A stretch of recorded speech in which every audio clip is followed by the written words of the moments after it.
I got my G-Wolves HTX 4K.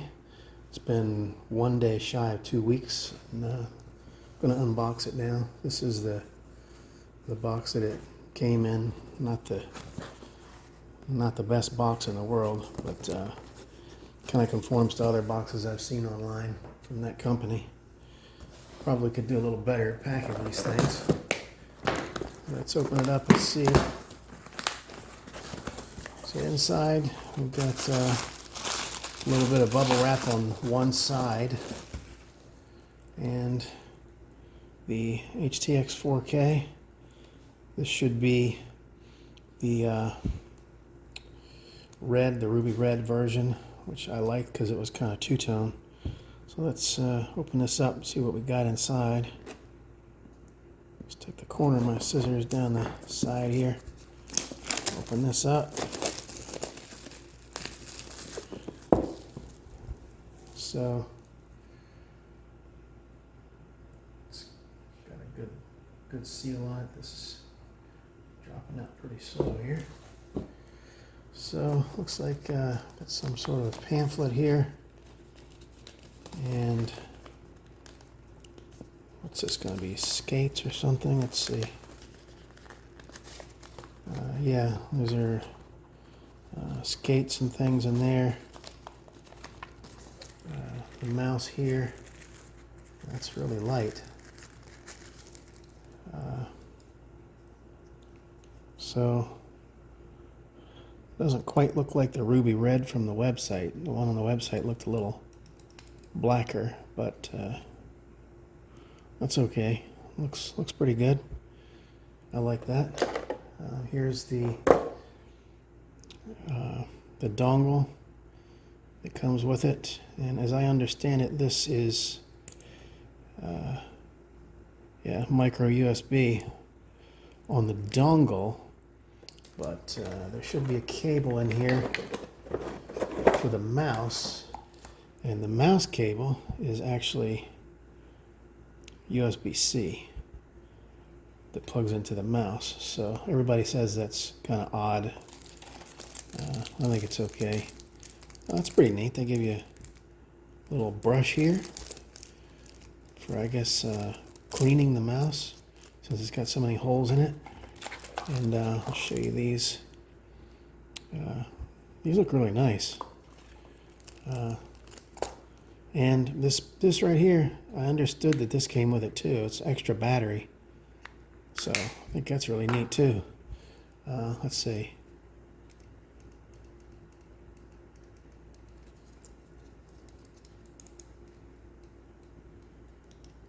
There's some slight creaking on the side, but the mouse wheel feels nice, obvious detents in the wheel. Switch under here that you can easily reach your finger in to turn it on. I can tell, yeah, these mouse skates are going to have to go. Everybody talks about how bad they are, and I can see why they say that. But yeah, I don't know if you can hear.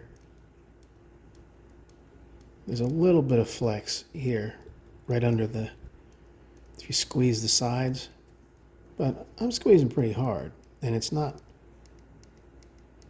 making very much noise. I got an air conditioner going on the other room too, and so forth. But I mean, who's going to take their mouse and squeeze it here? It's solid.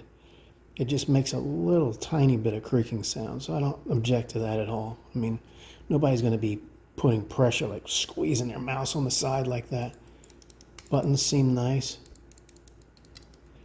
But yeah, these skates look terrible. I don't know how they feel, but take it in the other room and see. But just wanted to do the unboxing for now and take a look and see. Like I said, that looks red to me. Doesn't look like the ruby red. The ruby red on the website looked mostly black with red highlights. So this definitely looks different than the one on the website. But again, I don't object. It looks pretty good. No holes on the side, which I think is good. You can use these here. So,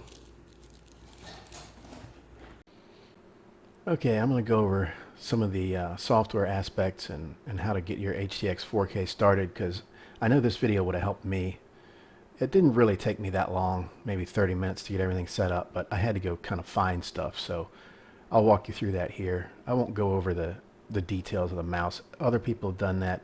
You can see them, compare them to other mice on other YouTube videos.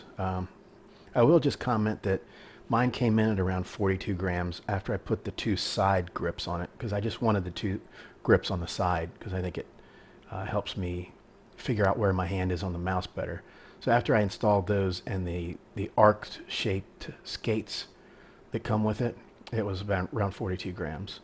And those skates that they include work pretty well. I took the dots off. I didn't think they worked great. And as far as the size, it's about the same size as my Pulsar X2 Mini.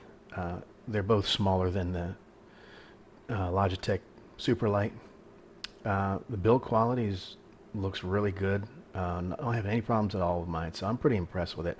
I think a lot of these mice that have the 3395 sensor, they probably have the same board or a really similar one, and they're probably pretty much cookie cutter stuff. You probably, each company gets one of these boards and sticks it in their own mouse or their own style. But this HTX 4K fits my hand nicely. It's nice and light, so I think this is one of the better ones. But finding the software was a bit of a challenge. Some people may find it harder than others, but let me just show you this. If you type G-Wolves.com, you get this website with all these messed up aspect ratio mice that are fatter than they should be, and some tabs up here on the top. If you go to software and open that up, you get some broken English here. You can click here to verify. I didn't know how to verify my mouse at first, but there's a little card inside the box that has a verification sticker on it, and you can scratch off the number and then click here, and then you enter the verification code on this screen right here, and you can confirm that your mouse is really from them. But let me skip that. So what I did initially, I typed g-wolves.com, went here, clicked on the software tab, you scroll down and you're looking for the HTX 4K. SKS, HTM, nope, none of these, nope, not that one, not the HSK, nope, not this one either. You've got plenty of mice on here, but none of them were at the bottom of the page now. None of them are the HTX 4K. So I'm thinking, okay, where is that? But if you go up here and you click on store, or what I did is instead of g-wolves.com, if you type gwolves.com, you get this website, which looks a lot nicer. And you can click on mice here, go down to the HTX, go over here to HTX 4K, which is what we're looking for. And this is the page where you probably bought yours. And this is easy to miss, but if you scroll down here and go through all of this stuff down toward the bottom, there's these two tabs right here, and they've got the last two software and firmware versions. So you click on the latest one that you can find, and it downloads a RAR file. So these files are .rar, so you need WinRAR to uncrunch those. Why they didn't use WinZip, I have no idea.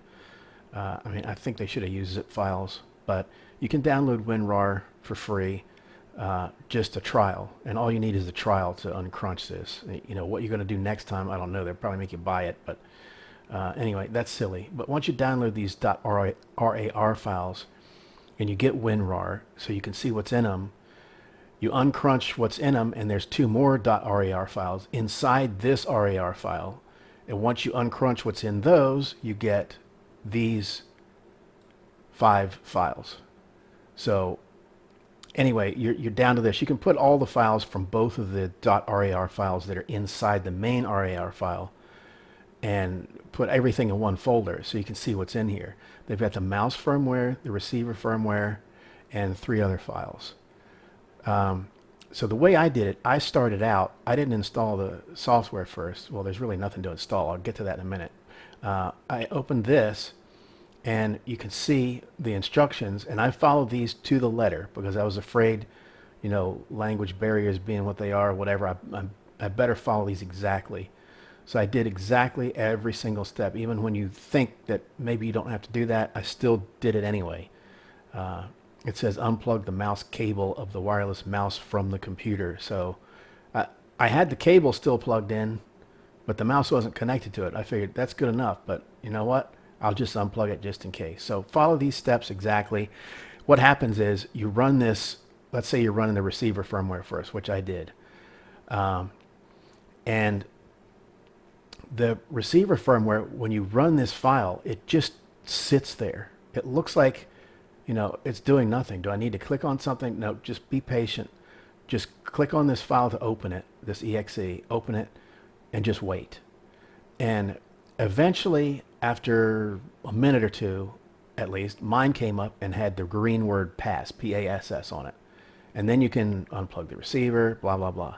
Same with this one. When you run the mouse firmware, with the mouse plugged in, using the cable, this file runs, and when it's done, again, it'll just sit there. It looks like it's maybe doing something, and it'll come up just like this one did. It'll come up and say current firmware, new firmware, all that's blank. And it's just sitting there, and you don't know what you're supposed to do. But after about a minute, the green word PASS comes up. So that's what happens with these.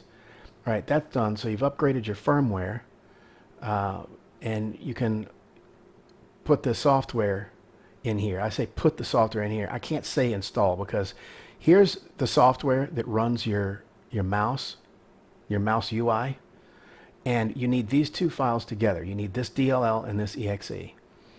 And as long as you shove these two together in some folder, I don't care where it is, doesn't make any difference. Put them wherever you want on your hard drive or your SSD. As long as these two files are together, this exe will run. And when you run that exe, the software comes up. And that looks like this. So you can go through this, and you can figure out all this stuff on your own. It's pretty simple. The one thing that's weird is this slider here. It's 4K on the left, and it goes down to 125K on the right, which seems backwards, but everything works, and it's got decent options in it. And when you close it, you even get the nice quite. Yes, I will quite. But anyway, just put these two files, this DLL and that exe, in the same folder, and then on your Windows desktop, right-click and create a shortcut. Because if you just drag this exe to your desktop, it won't work. It'll say it's missing a DLL, because that just takes the exe file and copies it to your desktop folder. You need to have these two in the same folder together, and then right-click and do new shortcut, and then pick this exe, and then it'll work, because it starts in the folder with the DLL in it too. So that's the nitty-gritty on getting the software installed. And after that, everything worked great. I charged it all the way up. I have mine set to 2000, as you saw. I'm going to pick that as a good in-between, because everybody says 4000 really runs the battery down fast. And, I wanted something better than 1000, so that's just what I chose. But you can do whatever you like with yours. That's about it. I just wanted people to have a quick and dirty on what to do with this software, how to find it, how to install it, which basically equates to running some EXEs. So hope you enjoy the mouse. I really like it. It fits my hand well. It's not, like a soft egg shape. It's more, I like the cheese grater, because I don't know, to me, the cheese grater, kind of when you put your hand on it, you can kind of calibrate where your hand is without even looking at the mouse, because it has some texture to it. I just like that. And it's supposed to be 39 grams, but 42 is close enough. So anyway, hope this helps somebody, and thanks for watching.